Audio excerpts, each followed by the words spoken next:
Bismillahirrahmanirrahim. Assalamu alaikum students and welcome back to my YouTube channel. You are watching Conceptual Study with Sadia Tayyab.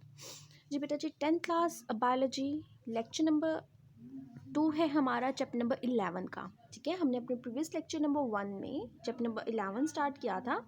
इसमें हमने सिर्फ और सिर्फ homeostasis के बारे में इंट्रोडक्शन दिया था कि होम्योस्टेसिस होता क्या है, इसकी डेफिनेशन डिस्कस की थी। इससे रिलेटेड 3 प्रोसेसेस थे जो कि हमने डिस्कस किए थे अपनी प्रीवियस लेक्चर में। ठीक है, उसके बाद बेटा जी जो हमारा नेक्स्ट टॉपिक है वो है होम्योस्टेसिस इन प्लांट्स। मैंने आपको बताया था क्योंकि हम डील कर रहे हैं बायोलॉजी से, तो बायोलॉजी में 2 तरह के ऑर्गेनिजम्स होते हैं। कौन से होते हैं? प्लांट्स होते हैं और एनिमल्स होते हैं। तो हम प्लांट्स और एनिमल्स दोनों को क्या करेंगे? स्टडी करेंगे। अब हम होम्योस्टेसिस हमने चैप्टर स्टार्ट किया है, तो इसमें हम क्या करेंगे? पहले होम्योस्टेसिस प्लांट्स के अंदर कैसे होता है वो डिस्कस करेंगे और फिर हम होम्योस्टेसिस एनिमल्स में कैसे होता है वो देखेंगे। अब इनमें डिफरेंट प्रोसेसेस हैं, मतलब कि ऑस्मो रेगुलेशन हो सकता है, वाटर की मेंटेनेंस हो सकता है, गैसेस की मेंटेनेंस हो सकता है। तो प्लांट्स के अंदर जो होम्योस्टेसिस है उनमें प्लांट्स को किस चीज़ को मेंटेन करके रखना पड़ता है अपनी बॉडी के अंदर, वो क्या है? प्लांट्स के अंदर जो चीज़ बनती है वो बनता है एक्स्ट्रा कार्बन डाइऑक्साइड, ठीक है, एक्स्ट्रा ऑक्सीजन बनती है और एक्स्ट्रा वाटर बनता है, और लास्ट है नाइट्रोजनस वेस्ट या नाइट्रोजनस मटेरियल कह सकते हैं हम। तो प्लांट्स की बॉडी के अंदर ये चीज़ें जो हैं ये एक्स्ट्रा हैं। इन्हीं एक्स्ट्रा चीज़ों को बॉडी से निकालने के कुछ मैकेनिज़्म हैं और उन्हें वो निकालेंगे, अपनी बॉडी के अंदर मेंटेन करके रखेंगे इनकी क्वांटिटी को, तो वो प्लांट के अंदर मौजूद होम्योस्टेसिस में आ जाएगा। ठीक है, तो सबसे पहला जो हम देखेंगे removal of extra carbon dioxide and oxygen, यानी कि जो एक्स्ट्रा गैसेस होती हैं वो कैसे निकालते हैं अपनी बॉडी से प्लांट्स। फिर रिमूवल ऑफ एक्स्ट्रा वाटर, जो एक्स्ट्रा वाटर बनता है वो कैसे निकाला जाता है। और लास्ट में हम देखेंगे कि removal of other metabolic waste, इसके अलावा यानी कि ये भी मेटाबॉलिक वेस्ट है, ये भी मेटाबॉलिक वेस्ट है, इसके अलावा जो दूसरे कुछ और मेटाबॉलिक वेस्ट अगर हो सकते हैं वो कौन से हैं और वो कैसे बॉडी से निकाले जाते हैं। तो बेटा ji removal of extra carbon dioxide और ऑक्सीजन में आपको पहले कंसेप्ट होना चाहिए कि क्या ये वाकई एक्स्ट्रा है या नहीं है, और अगर एक्स्ट्रा होती हैं तो कब होती हैं। 2 प्रोसेसेस के बारे में आप जानते हैं, प्लांट्स जो है डे टाइम में 2 प्रोसेसेस करता है। कौन कौन से? फोटोसिंथेसिस भी और रेस्पिरेशन भी। रेस्पिरेशन ऐसा प्रोसेस है जिससे एनर्जी जो है वो हासिल की जाती है, और रेस्पिरेशन दिन में भी हो रहा होता है, रात में भी हो रहा होता है, और हर तरह के ऑर्गेनिजम्स के अंदर ये परफॉर्म होता है। जबकि फोटोसिंथेसिस जो है वो सिर्फ प्लांट्स के अंदर होता है और डे टाइम में। तो हम देख लेते हैं, दोनों रिएक्शन लिख लेते हैं। पहले मैं यहाँ पे फोटोसिंथेसिस लिख लेती हूँ। कार्बन डाइऑक्साइड है, ठीक है, जो कि हवा से ली जाती है। वाटर है जो कि रूट्स के ज़रिए से सॉइल से एब्जॉर्ब किया जाता है, ठीक है, in the presence of sunlight और क्लोरोफिल। क्या बनता है? C6H12O6 यानी कि ग्लूकोज बन जाता है और ऑक्सीजन बन जाता है एज अ बाय प्रोडक्ट। यानी कि इस केमिकल रिएक्शन में, फोटोसिंथेसिस के केमिकल रिएक्शन में ज़रूरत क्या थी कि कार्बन डाइऑक्साइड और वाटर के रिएक्ट करने से हमें चाहिए था ग्लूकोज, लेकिन इस ग्लूकोज के साथ क्या बन जाता है? Oxygen as a by product बन जाता है। ये है फोटोसिंथेसिस का रिएक्शन। सेकेंड है जो कि इसके ऑपोजिट ही है, C6H12O6 प्लस ऑक्सीजन, ठीक है, gives us carbon dioxide, water plus energy. इसके ऑपोजिट ही है, यहाँ पर सनलाइट एनर्जी को यूज़ किया जाता है फूड बनाने के लिए। और नेक्स्ट जो कि रेस्पिरेशन का प्रोसेस है, इसमें फूड को ऑक्सीजन की प्रेजेंस में तोड़ा जाता है और एनर्जी एटीपी के फॉर्म में निकाली जाती है, बनाई जाती है। तो बेटा जी क्या है यहाँ पर इस वक्त आपको ये गैसेस नज़र आ रही हैं। ऑक्सीजन जो है ये बनती है फोटोसिंथेसिस के नतीजे में, और कार्बन डाइऑक्साइड बनती है रेस्पिरेशन के नतीजे में। अब डे टाइम में जब दोनों प्रोसेसेस हो रहे होते हैं, फोटोसिंथेसिस के नतीजे में जो ऑक्सीजन बनती है वो रेस्पिरेशन में रिएक्टेंट के तौर पर यूज़ हो जाती है। जो एक्स्ट्रा होती है यानी कि इसमें यूज़ होने के बाद भी जो एक्स्ट्रा बच गई है वो फिर एक्स्ट्रा का ऑक्सीजन है उसे फिर रिलीज़ करना ज़रूरी है। तो उस तरफ रेस्पिरेशन के नतीजे में जो कार्बन डाइऑक्साइड प्रोड्यूस होती है वो यूज़ हो जाती है फोटोसिंथेसिस के प्रोसेस में एज अ रिएक्टेंट, ठीक है। कुछ कार्बन डाइऑक्साइड एनवायरनमेंट से भी ले ली जाती है अगर यहाँ से पूरी ना हो। तो यहाँ पर यूज़ होने के बाद भी अगर कार्बन डाइऑक्साइड एक्स्ट्रा बच जाएगी तो वो बाहर निकाल दी जाएगी एनवायरनमेंट में। मोस्टली जो ये वाली कार्बन डाइऑक्साइड है ये नाइट टाइम में यानी कि रात के वक्त निकाली जाती है, क्योंकि दिन के वक्त तो ये फोटोसिंथेसिस में यूज़ हो जाती है, तो बहुत कम अमाउंट जो है इसकी रिलीज़ होगी स्टोमेटा के ज़रिए से। लेकिन कार्बन डाइऑक्साइड जो कि एक्स्ट्रा है वो रात के वक्त ही निकलती है, क्योंकि रात के वक्त ही सिर्फ और सिर्फ रेस्पायरेशन का प्रोसेस होगा, फोटोसिंथेसिस का प्रोसेस नहीं होता। तो रात के वक्त जो है मेजर वेस्ट गैस जो है वो कार्बन डाइऑक्साइड होती है, जबकि डे टाइम में ये दोनों हो सकती हैं। अब हमने देखना क्या है, ये हमें पता चल गया कि किस वक्त ऑक्सीजन वेस्ट है, किस वक्त कार्बन डाइऑक्साइड वेस्ट है। तो ये जो दोनों गैसेस हैं, कार्बन डाइऑक्साइड है या ऑक्सीजन है, ये कैसे निकलती है प्लांट्स की बॉडी में। तो प्लांट्स की बॉडी में मेजर पार्ट्स हैं लीव्स और यंग स्टेम्स। ये जो दो पार्ट्स हैं लीव्स और यंग स्टेम्स के ज़रिए से इनमें मौजूद होते हैं स्टोमेटा। स्टोमेटा क्या है, ओपनिंग होती है जो कि दो गार्ड सेल्स के दरमियान में प्रेजेंट होती है। इस तरह से ये दो गार्ड सेल्स होते हैं और इन दो गार्ड सेल्स के दरमियान में जो पोर आपको नज़र आ रहा है इसे स्टोमेटा कहा जाता है। तो स्टोमेटा के पोर से एक्स्ट्रा गैसेस जो हैं वो बाहर निकल जाएंगी और अगर ज़रूरत है तो इसी पोर के ज़रिए से बॉडी के अंदर एंटर होते हैं प्लांट्स की लीव्स के अंदर या यंग स्टेम्स के अंदर। फिर है रूट्स हैं, तो रूट्स में क्या होगा, रूट्स में बेटा जी प्रेजेंट होती है, रूट्स की सरफेस से डिफ्यूज़ हो जाएंगी डायरेक्टली सॉइल के अंदर, ठीक है, और सॉइल के अंदर एंटर हो जाएगी, जो भी वेस्ट गैस है उसे रिलीज़ कर दिया जाएगा डिफ्यूजन के प्रोसेस के ज़रिए से। तो इस तरह से क्या होता है, removal of extra carbon dioxide and oxygen plant की बॉडी के अंदर। नेक्स्ट है हमारे पास removal of extra water.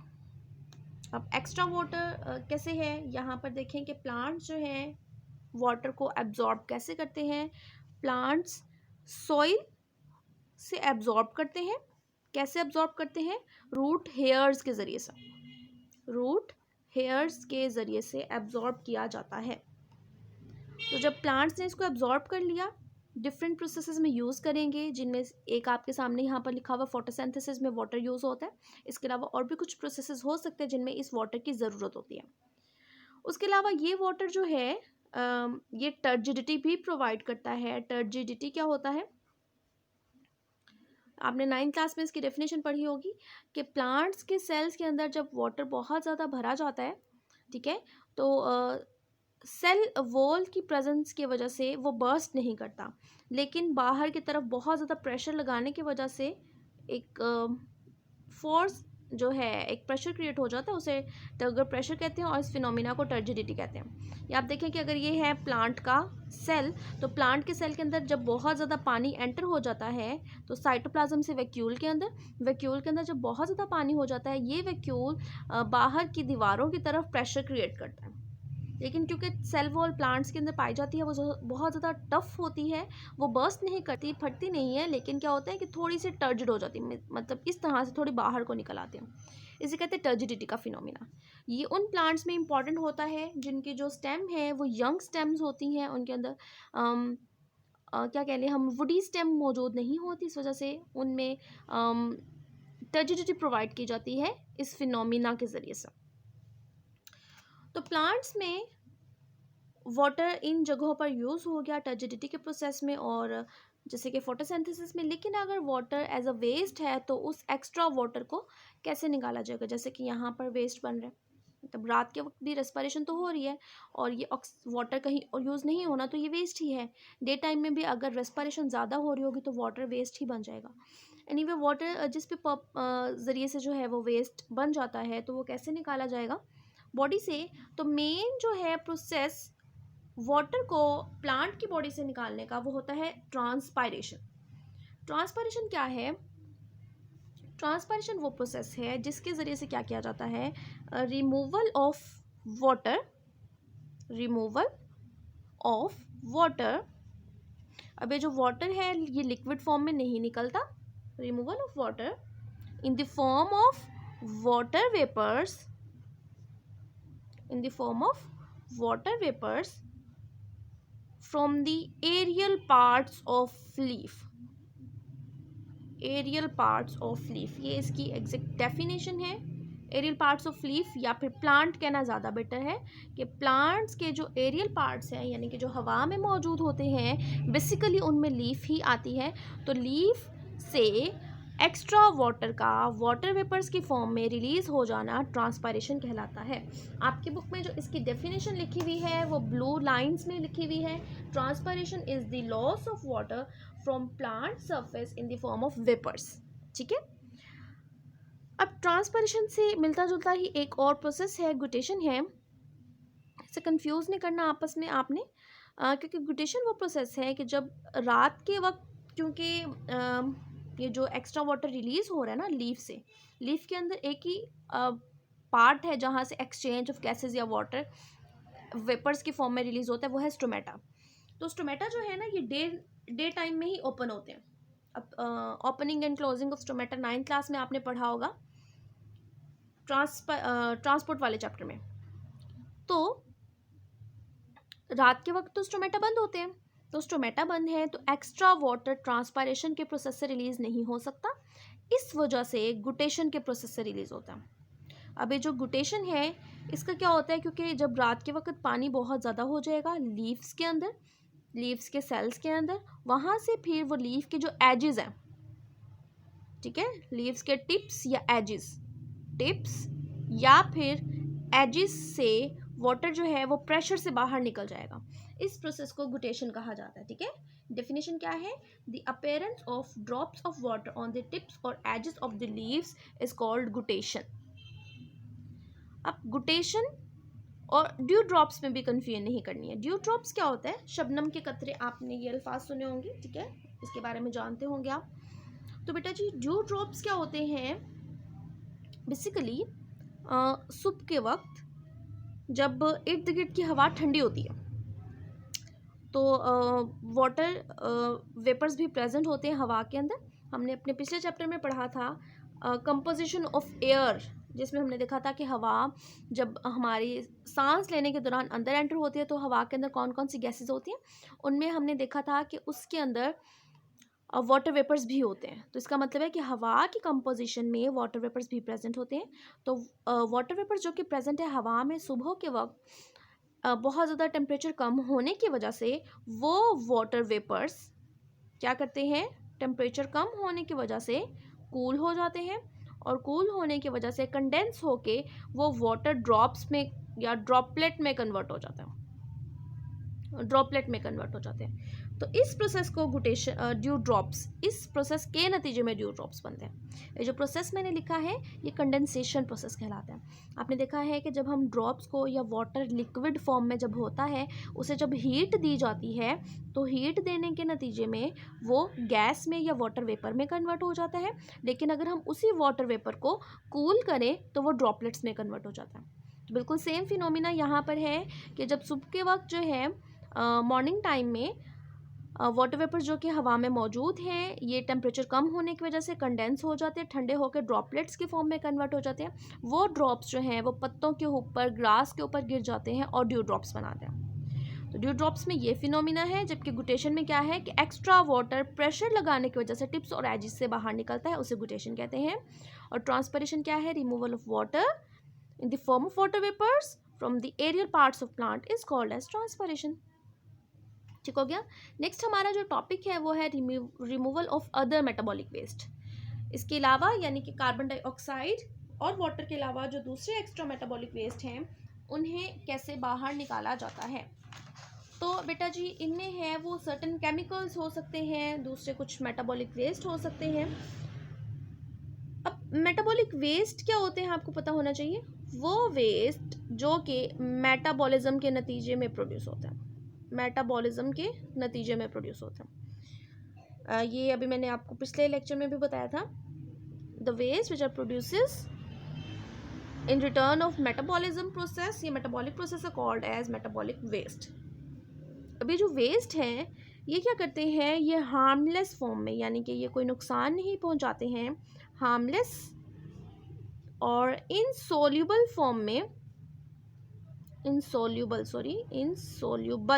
Form में डिसॉल्व रहते हैं।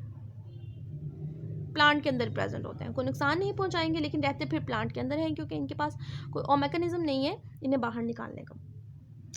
कैल्शियम ऑक्सलेट नेक्स्ट एग्जांपल है, ये इंपॉर्टेंट एमसीक्यू भी है कि कैल्शियम ऑक्सलेट जो है कौन से वाले प्लांट के अंदर पाया जाता है। तो मैं आपको बता दूं कि ये जो है कुछ ट्रीज के या कुछ प्लांट्स के स्टेम्स और लीव्स के अंदर इनसोल्यूबल और हार्मलेस फॉर्म में प्रेजेंट होता है। और कौन सा वाला प्लांट है वो है टोमेटो, ठीक है। तो टोमेटो प्लांट के अंदर उसकी स्टेम्स और लीव्स के अंदर ये प्रेजेंट होता है। और किस फॉर्म में प्रेजेंट होता है, लिक्विड फॉर्म में या सॉलिड फॉर्म में, बेसिकली ये क्रिस्टल फॉर्म में प्रेजेंट होता है। आपकी बुक में इसकी डायग्राम है, उसे देखिएगा, आपको शायद अंदाज़ा हो जाए कि किस तरह के क्रिस्टल्स हो सकते हैं। तो कैल्शियम ऑक्सलेट हो गया। उसके बाद बेटा जी हमारे पास यहाँ पर 4 नाम आपको लिखे हुए नज़र आ रहे हैं। ये 4 नाम वेस्ट के हैं, वो वेस्ट जो कि प्लांट की बॉडी के अंदर बनते हैं। यहाँ से इम्पॉर्टेंट एमसीक्यू आ सकता है, इम्पॉर्टेंट शॉर्ट आ सकता है कि उन वेस्ट के नाम लिखें जो कि प्लांट्स की बॉडी के अंदर बनते हैं, और ये भी बताएं कि ये वेस्ट कौन सी किस्म के प्लांट्स की बॉडी से निकलते हैं। जैसे कि रेजन्स है, वेस्ट का नाम है, ये निकलता है या ये प्रोड्यूस होता है कॉनिफेरस प्लांट्स के अंदर, कॉनिफेरस प्लांट्स या कॉनिफेरस ट्रीज के अंदर। फिर गम्स है, तो गम्स कौन से पौधे, कीकर का जो पौधा होता है, कीकर का जो प्लांट है या ट्री है, उनमें से गम्स जो है वो रिलीज होता है। लेटेक्स है, लेटेक्स जो है वो रबर प्लांट से रिलीज होता है। और जो लास्ट वन है म्यूसिलेज, म्यूसिलेज रिलीज होता है कार्निवोरस प्लांट्स। कार्निवोरस और कॉनिफेरस में कंफ्यूज नहीं होना। Resins are released by the coniferous plants, gums are released by the kikar, latex are released by the rubber plant and mucilage are released by the carnivorous plants plus lady finger. Lady finger के बारे में आप जानते हैं, ठीक है, तो इनसे रिलीज होता है। तो ये आज का हमारा सारा टॉपिक था जिसमें हमने देखा है कि प्लांट्स की बॉडी के अंदर कार्बन डाइऑक्साइड और ऑक्सीजन को कैसे रिलीज़ किया जाता है, क्या फिनोमिना है, एक्स्ट्रा वाटर कैसे रिलीज़ होता है, ट्रांसपायरेशन के प्रोसेस से क्या है, ड्यू ड्रॉप्स क्या है, और दूसरे जो मेटाबॉलिक वेस्ट हैं वो किस फॉर्म में एग्जिस्ट करते हैं प्लांट की बॉडी के अंदर, और किस तरह से कौन से प्लांट से किस तरह का वेस्ट मटीरियल निकलता है। इसके अलावा आपको पता होना चाहिए एक फिनोमिना है नेचर का, लीफ फॉल। तो जो प्लांट्स हैं, प्लांट्स की बॉडी में ऑटम सीजन में जितना भी वेस्ट होता है वो अपनी लीव्स के अंदर कलेक्ट कर लेते हैं। ये उनके पास एक ही चांस होता है जिसके ज़रिए से वो क्या करते हैं, अपनी बॉडी के अंदर सारा का सारा वेस्ट जो मौजूद है उसे लीफ फॉल के ज़रिए से अपनी बॉडी से निकाल देते हैं। तो इस वजह से लीफ को एक्सक्रीटोफोर भी कहा जाता है, एक्सक्रीटोफोर आप पढ़ेंगे सेकेंड ईयर में जाके, ठीक है। तो ये इंपॉर्टेंट पॉइंट है, ये भी आप देख लीजिएगा। आई होप कि आपको वीडियो पसंद आएगी, आपके कंसेप्ट्स क्लियर हुए होंगे। अगर वीडियो पसंद आ जाती है तो लाइक करना बिल्कुल भी मत भूलिएगा, और चैनल पे नहीं है तो सब्सक्राइब कर दें। Thank you.